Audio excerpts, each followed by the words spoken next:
अस्सलामुअलैकुम दोस्तों और साथियों, उम्मीद है आप लोग खैरियत से होंगे। इस वीडियो में हम बात करेंगे कि क्या होता है उस वक़्त जब आप कीटो डाइट स्टार्ट करते हैं। आपके जिस्म के अंदर क्या तब्दीलियां आ सकती हैं, मुस्बत और मनफी दोनों। आपको कीटो डाइट को समझाने से पहले मैं आपको बता दूं कि आप फ़र्ज़ करें कि रमज़ान में जब रोज़ा आपने रखा हुआ होता है तो आप एक फ़ास्टिंग की हालत में होते हैं, आपने कुछ नहीं खाया होता और रूटीन में अमूमी तौर पे हमारी खुराक में जो चीज़ सबसे ज़्यादा शामिल होती है वो होती है कार्बोहाइड्रेट्स। ये मैं बात कर रहा हूँ कीटो डाइट के अलावा।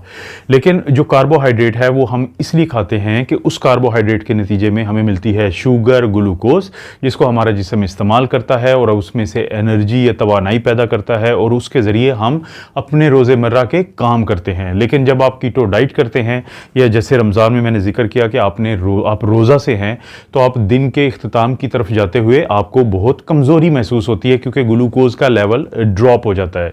लेकिन फ़र्ज़ करें कि आप रोज़ा तो आपने इफ्तार कर लेना है मगरिब के टाइम पे, लेकिन अगर फ़र्ज़ करें कोई शख्स जिसे हम 8 पैरा रोज़ा कहते हैं वो रख ले, या कोई शख्स जो कीटो डाइट जिसका बुनियादी कॉन्सेप्ट ही यही है कि आपने कार्बोहाइड्रेट को अपनी खुराक के अंदर सिर्फ 20 से 50 ग्राम एक दिन में से ज़्यादा नहीं लेना, और ये बनता है हमारी पूरी डाइट कीटो डाइट में, यानी कि जो कार्बोहाइड्रेट है 10%। तो क्या होगा उस वक़्त आपके जिस्म को जब ग्लूकोज नहीं मिलेगी तो उसके पास क्या ऑप्शन है। आपने 8 पैरा रोज़ा रखा हुआ है, आप कीटो डाइट पे हैं, ये दोनों अलग अलग सिनेरियो की मैं बात कर रहा हूं, तो आपका जिस्म आपकी जो शुगर होती है, जो फैट्स होती हैं जो आप खा रहे होते हैं कीटो डाइट में, या आपकी जिस्म में जो पड़ी हुई पहले ग्लूकोज को इस्तेमाल करता है और फिर फैट को इस्तेमाल करता है और उसको जिगर के ज़रिए तब्दील कर देता है कीटोन बॉडीज़ में, और कीटोन बॉडीज़ को जला के फिर वैसे ही एनर्जी पैदा करता है जैसे हम ग्लूकोज से एनर्जी लेते हैं। और इस अमल को कीटोन बॉडीज़ जो पैदा होती हैं, इस पैदा होने के अमल को हम कहते हैं कीटोसिस। यानी या तो आपने कुछ नहीं खाया, यानी जिसको मैं बार बार 8 पैरा रोज़े से मुराद ये है कि आप अगले दिन का रोज़ा भी रख लेते हैं कोई पानी पी के या कुछ ऐसा हल्की कोई चीज़ खा के, या फिर अगर आप कीटो डाइट पे हैं कि जिसमें कार्बोहाइड्रेट कम से कम है, तो फिर आपका जिगर यानी आपका जिस्म आपके जिगर के ज़रिए कीटोसिस का अमल करता है, कीटोन बॉडीज़ बनाता है फैट से। लेकिन उससे पहले वो क्या करेगा, वो पड़ी हुई ग्लूकोज को जो कहीं ना कहीं पे पड़ी होती है वो इस्तेमाल कर लेता है। तो अब हम देखेंगे कि कोई भी शख्स जब कीटो डाइट करता है उस सूरत में जिसमें बहुत ज़्यादा फैट होती है लेकिन कार्बोहाइड्रेट इंतहाई कम होती है, या फ़र्ज़ करें कि वो कुछ खाना पीना बंद कर दे, तो आपके जिस्म में क्या क्या तब्दीलियाँ आती हैं ये हम एक एक करके देखेंगे। दोस्तों, सबसे पहली जो खुशी कीटो डाइट करने वालों को होती है कि 2 से 3 हफ्ते के अंदर अंदर उनका वज़न कम होना शुरू हो जाता है, तो वो बड़े खुश होते हैं। लेकिन फिर डॉक्टर उनको समझाते हैं कि ये जो आपका वज़न कम हुआ है ये आपके जिस्म में मौजूद पानी की अखराज की वजह से हुआ है, क्योंकि जब आप कीटो डाइट पे जाते हैं और आप अपने जिस्म को कार्बोहाइड्रेट नहीं दे रहे, आपके खून में शुगर या ग्लूकोज नहीं पहुंच रही, तो आपके जिस्म में ग्लूकोज के स्टोरेज हाउसेज हैं जो ग्लाइकोजन की शक्ल में, ग्लूकोज यानी जब ज़्यादा हो तो वो ग्लाइकोजन बन के आपके जिस्म के मुख्तलिफ हिस्सों और ख़ास तौर पे मसल्स में, पट्ठों में स्टोर हो जाती है। जैसे ही आप कीटो डाइट पे जाते हैं तो आपका जिस्म उन जो स्टोरेज है ग्लाइकोजन के उनको इस्तेमाल करता है ताकि वहाँ से बची कुची जो ग्लूकोज है जिसका वो आदी हो चुका है उसको इस्तेमाल करे। उस ग्लाइकोजन स्टोर में पड़ा होता है पानी, या उस ग्लाइकोजन ने पानी को काबू किया होता है। तो जैसे ही वो ग्लाइकोजन इस्तेमाल में आती है तो वो पानी भी आपके जिस्म से निकलता है, तो जैसे वो निकलता है तो आपका इब्तदाई तौर पे वज़न कम होना शुरू हो जाता है। लेकिन अगर फ़र्ज़ करें कोई शख्स दोबारा कार्बोहाइड्रेट खाना शुरू कर दें तो अगले 2 से 3 हफ्ते में यही जो कार्बोहाइड्रेट है फिर ग्लाइकोजन बनेगा, फिर ये पानी को पकड़ के अपने पास रखेगा और आपका वज़न बढ़ जाता है। इसलिए लोग अक्सर कहते हैं कि हमने डाइटिंग की थी लेकिन 2-3 हफ्ते के बाद जब डाइटिंग छोड़ते हैं तो फिर हमारा वज़न बढ़ जाता है। तो ये वो प्रोसेस है। इसलिए जब भी आप कीटो डाइट पे जाएंगे 2 से 3 हफ्ते के बाद ये बहुत बड़ा जो अमल है आपके साथ होना शुरू हो जाएगा। उसके बाद दोस्तों आपको एक ऐसी सूरत हाल का सामना करना पड़ता है जिसको हम कहते हैं कीटो फ्लू। अब ये क्या चीज़ होगी कीटो फ्लू। जब आप दोस्तों आपने सब्जियां छोड़ दी, आपने फल छोड़ दिए, आपने नट्स वगैरह छोड़ दिए, तो उसके बाद चांसेस यही होते हैं कि आपको सर में दर्द रहना शुरू हो जाता है, आपको थकावट रहना शुरू हो जाती है, आपको वही हालत बनती है जैसे फ्लू के मरीज़ों को बनती है। इसलिए जब भी कीटो डाइट पे जाएं तो इस बात को समझना है कि इब्तदाई दिनों में आपको कीटो फ्लू हो सकता है, लेकिन ये कोई ख़तरे की बात नहीं है। बाज़ लोगों को अलामात में ज़्यादा शिद्दत आती है, उनको पेट में दर्द होता है, उनको उल्टियाँ आती हैं और उनको नौजिया यानी मतली होती रहती है। तो ये घबराने की बात नहीं होती। कीटो डाइट पे जाने के कुछ हफ्तों के बाद तक ये कीटो फ्लू रहता है, लेकिन फिर आहिस्ता आहिस्ता जिस्म अपने आप को एडजस्ट कर लेता है। दोस्तों, जब आप कीटो डाइट पे जाते हैं तो फिर आपके थोड़ा सा दिमागी तब्दीलियां भी आपके अंदर आती हैं। होता यह है कि हमारा दिमाग जो है वो बहुत ज़्यादा आदी है ग्लूकोज के इस्तेमाल का अपनी एनर्जी के लिए। तो जैसे ही ग्लूकोज का इस्तेमाल कम होता है तो ब्रेन जो है वो ढूंढता फिरता है, वो कोशिश करता है कि कहीं ना कहीं से उसको एनर्जी मिल जाए। लेकिन क्योंकि इब्तदान ग्लूकोज जो है बहुत नीचे चली जाती है और दिमाग जो है अभी वो कीटोन बॉडीज़ को इस्तेमाल करने का आदी नहीं हुआ होता, तो कीटो डाइट स्टार्ट करने के शुरू के दिनों में आपको ब्रेन फॉग का सामना करना पड़ता है। रात को नींद डिस्टर्ब हो रही होती है, नींद नहीं आती और आपको अजीब ही झंझलाहट रहती है। आपको ऐसे लगता है जैसे आप दिमाग में आपके क्लाउड्स हैं, आपको बहुत ज़्यादा चीज़ों पे कंसंट्रेट करने में मुश्किल पेश आती है। लेकिन ये कुछ दिनों के लिए होता है और आहिस्ता आहिस्ता ये चीज़ फिर एडजस्ट हो जाती है। दोस्तों, एक और बड़ा जो प्रॉब्लम बनता है कि वो ये होता है कि क्योंकि आपने कीटो डाइट में कार्बोहाइड्रेट यानी फल और सब्जियां नहीं खा रहे होते, फल, सब्जी और सलाद ये चीज़ें बंद की हुई होती हैं, तो इनके अंदर होता है फाइबर। जैसे ही आपके जिस्म में फाइबर जाना कम होता है तो आपको कब्ज़, कॉन्स्टिपेशन का मसला बनना शुरू हो जाता है। आपके पेट में गैस इकट्ठी होना शुरू हो जाती है क्योंकि उसको ज़ाहिर आगे निकलने का टाइम नहीं मिलता। तो जिसकी वजह से लोगों को बहुत ज़्यादा प्रॉब्लम बनता है शुरू में। तो इसका हल ये होता है कि पानी ज़्यादा से ज़्यादा पिया जाए और कोशिश करें कि जो इलेक्ट्रोलाइट्स हैं उनकी कमी को ना होने दिया जाए। आपके डॉक्टर आपको कोई ना कोई सप्लीमेंट देंगे, कोई ना कोई ऐसी चीज़ देंगे जिसके अंदर वो तमाम न्यूट्रिएंट्स होंगे जो आपको इस तरह के मसाइल से बचा के रखेंगे। एक और जो इशू दोस्तों सामना करना पड़ता है कीटो डाइट स्टार्ट करने वालों को, कि जो कीटोन बॉडीज़ बनती हैं, जब आपका जिस्म फैटी एसिड्स यानी फैट्स को बर्न करना शुरू करता है, उनको इस्तेमाल में लाना शुरू करता है, तो उसके नतीजे में बनती हैं कीटोन बॉडीज़।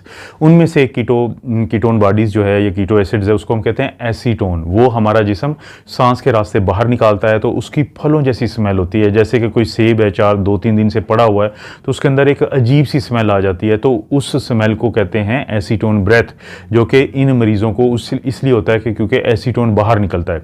इसका तरीका यह है कि क्योंकि इन लोगों में अगर पानी की कमी भी हो जाए तो वो ब्रेथ ज़्यादा तंग करता है, मुंह की इन्फेक्शन स्टार्ट होने का डर होता है। तो पानी जब ज़्यादा से ज़्यादा पिएंगे तो ये जो ब्रेथ है, इसकी जो लोगों को जो महसूस होता है कि आपके मुंह से कोई मखसूस किस्म की स्मेल आ रही है, तो वो आना कम हो जाती है। सबसे ज़्यादा जो खुश होते हैं लोग वो होते हैं शुगर के मरीज़, डायबिटीज़ मेलाइटस के मरीज़। वजह क्या होती है कि उनकी शुगर जो है वो पहले बड़ी रहती है तो वो फिर नॉर्मल रहना शुरू हो जाती है, इसमें कोई शक भी नहीं है। लेकिन वो लोग जिनकी शुगर नॉर्मल रहती थी, जब वो कीटो डाइट पे जाते हैं अपना मोटापा की वजह से फ़र्ज़ करें, तो उनकी शुगर ख़तरनाक हद तक ड्रॉप हो जाती है।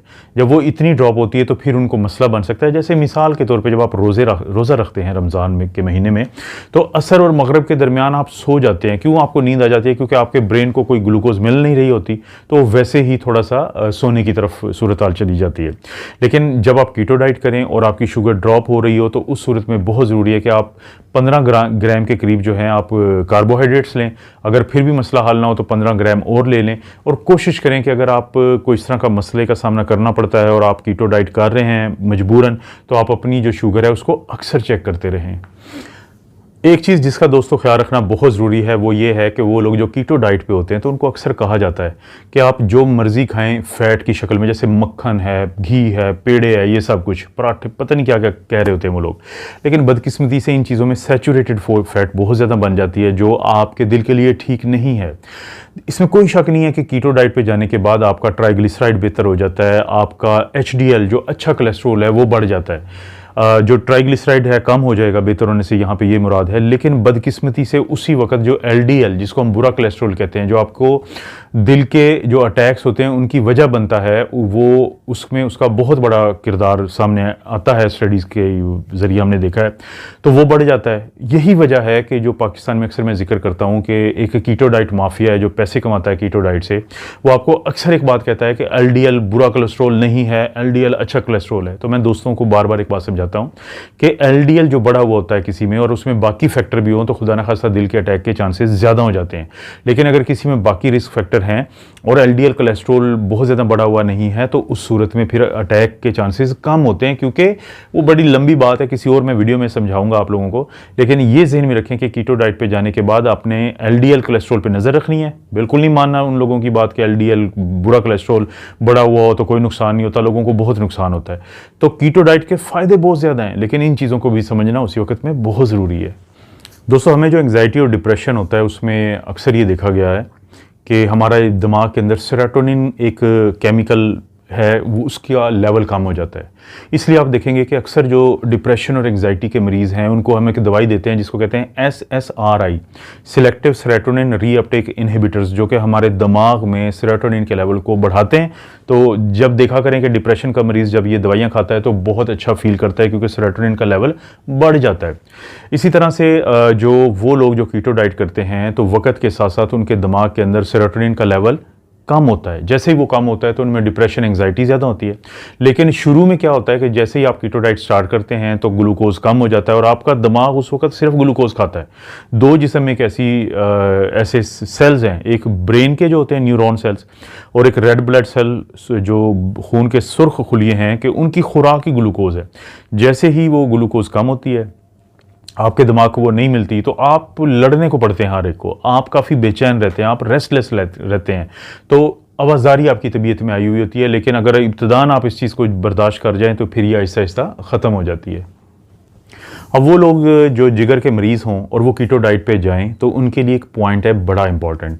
मैंने वीडियो के शुरू में ही बात बताई थी कि जब आप कीटो डाइट करते हैं तो ग्लूकोज नहीं मिलती आपके जिस्म को, तो आपका जिस्म अपने जिगर को हुक्म देता है कि जो फैट पड़ी है, जो चिकनाई पड़ी है, उसको तब्दील करो उस एनर्जी के सोर्स में जिसको हम कीटोन बॉडीज़ कहते हैं। अब फ़र्ज़ करें वो लोग जिनको पहले से ही जिगर का कोई मसला है, कोई हेपेटाइटिस की वजह से या किसी भी वजह से उनका जिगर जो है वो मुतासर हुआ हुआ है और वो कीटो डाइट करेंगे, तो उनको अपने डॉक्टर से ज़रूर बात कर लेनी चाहिए कि जब जिगर को बहुत ज़्यादा एक एक्स्ट्रा काम करना पड़ेगा जिसका वो आदी नहीं था, तो इन लोगों की हालत ख़राब होने का डर होता है। तो ये बहुत ज़रूरी है कि अपने डॉक्टर से ज़रूर मशवरा करें कि अगर आपको जिगर का मसला है तो क्या कीटो डाइट आपके लिए सेफ़ है या नहीं। दोस्तों, बाज़ लोग बड़ी शिद्दत के साथ कीटो डाइट करते हैं, बिल्कुल कार्बोहाइड्रेट अपनी खुराक से ख़त्म कर देते हैं और मुकम्मल तौर पे फ़ैट्स पे चले जाते हैं, गोश्त पे चले जाते हैं और बहुत सारी इस तरह की चीज़ें खाते हैं, यानी सब्ज़ी फल सब कुछ ख़त्म कर देंगे। लेकिन अगर उनको गुर्दों का मसला है, वो क्रॉनिक किडनी डिजीज़ के मरीज़ हैं, उनको किडनी में स्टोन का प्रॉब्लम है, तो उनको हर सूरत अपने डॉक्टर के साथ मशवरा करना चाहिए कि क्योंकि जो कीटो डाइट होती है ख़ास तौर पर वो सख्त वाली कीटो डाइट, जो गुर्दे के मरीज़ होते हैं और गुर्दों में जो पथरी के मरीज़ होते हैं, तो उनके लिए मसाइल को वो बढ़ावा देते हैं। दोस्तों, सबसे आखिर में एक इंतहाई इंटरेस्टिंग फैक्ट मैं आपको बताता हूँ कीटो डाइट के बारे में। आज से 100 साल पहले भी कीटो डाइट का इस्तेमाल होता था, लेकिन किन मकासद के लिए? वो मरीज़ और ख़ुसूसी तौर पे बच्चे जिनको मिर्गी के दौरे पड़ते थे, उनके ऊपर दवाई अगर कोई असर नहीं करती थी तो उनको क्या किया जाता था कि उनकी कार्बोहाइड्रेट बंद कर दी जाती थी। आप इसकी साइंटिफिक रीज़न भी समझे कि ज़ाहिर है जब कार्बोहाइड्रेट नहीं जाएगी तो ब्रेन बहुत ज़्यादा एक्टिव नहीं रहता था और ब्रेन की हाइपर एक्टिविटी से ब्रेन के कुछ हिस्सों के बहुत ज़्यादा एक्टिव होने से ही मिर्गी का दौरा या एपिलेप्सी होती थी। तो देखा यह गया था कि वो बच्चे जिनको मिर्गी या एपिलेप्सी के दौरे पड़ते थे बहुत ज़्यादा, जब उनको कीटो डाइट पे शिफ्ट किया गया, उनको ज़्यादा फैट्स दी गई तो देखा यह गया, और या प्रोटीन उनको दी गई तो देखा यह गया कि उनको कम से कम ये मसले हुए। तो ये जो पहलू है इसको भी आपको के सामने लाना बहुत ज़रूरी था। तो दोस्तों, इस वीडियो का खुलासा ये है कि कीटो डाइट बहुत अच्छी चीज़ है। आप अपने डॉक्टर से पहले बिल्कुल बात करें, अपना जो माहिर होते हैं ग़िज़ायात के, जिसे हम न्यूट्रिशनिस्ट कहते हैं, उनके साथ बात करें, डाइटिशियन के साथ बात करें, और आपने 5 से 10 दिन के बाद इसके ऊपर सोच विचार करना है डॉक्टर के साथ मिलकर, और फिर ये फैसला करना है कि क्या आपको कीटो डाइट करनी चाहिए या नहीं करनी चाहिए। और इसके फ़वाइद के साथ साथ इसके जो नुकसान हैं उन पर भी नज़र रखनी है, ताकि आपको और आपकी फैमिली का जो भी शख्स कीटो डाइट करता है वो बुनियादी फ़ायदा तो उठा सके और नुकसान से बच सके। मिलती रहेंगी इस तरह की वीडियो। चैनल को लाइक करें, वीडियो को लाइक करें, चैनल को सब्सक्राइब करें, और अगर कोई वीडियो लगता है कि किसी दोस्त रिश्तेदार को फ़ायदा दे सकती है तो शेयर के ऑप्शन से उसका जो लिंक है वो कहीं ना कहीं पे शेयर कर दें। आप अपना और अपनी फैमिली का ख्याल रखें। अल्लाह ताला आपको और आपकी फैमिली को हर किस्म की बुराई, बीमारी और आजमाइश से महफूज रखें।